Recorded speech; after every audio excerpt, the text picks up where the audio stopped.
Can you just talk for a minute about how insane it is? Not only did they lose this guy, the Yankees don't lose guys like that, but they lost him to their crosstown rival. That in and of itself is absolutely insane, is it not? Oh, Jim, I'm not surprised, but you actually hit the heart of the matter right there.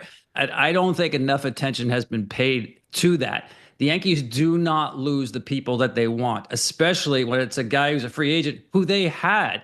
You're the incumbent, had a great year with Aaron Judge, went to the World Series. They made a competitive offer and he still left. That is breaking news that he left the Yankees and, oh, by the way, across town to the Mets.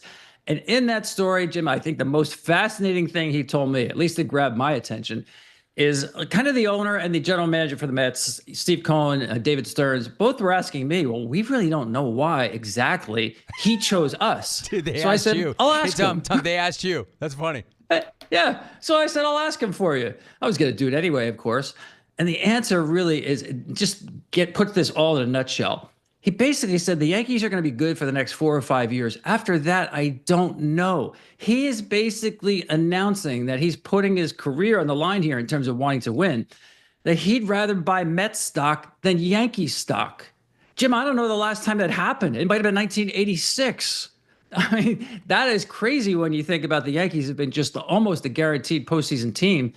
But I think it's the commitment by the owner and his resources, let's face it, that the Mets owner will never let this team get into anything close to rebuilding period, that it's all in all the time.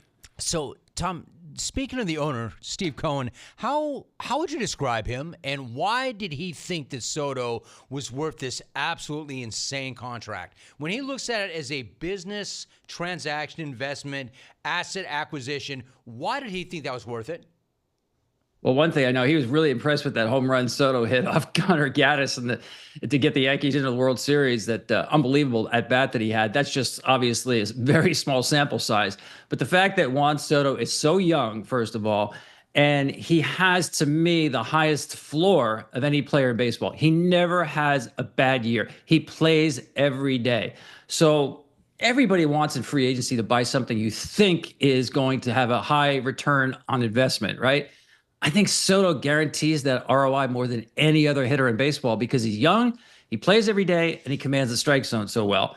And also, let's face it, it's because Steve Cohen can do it, right? I talked to him a lot about his art collection. And a lot of times he said, I just like something. I think about it. And if that thought still is in my head that I want it, well, then I go get it.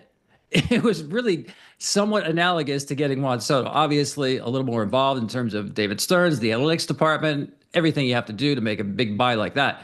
But yes, a lot of it is gut feel that I want this guy.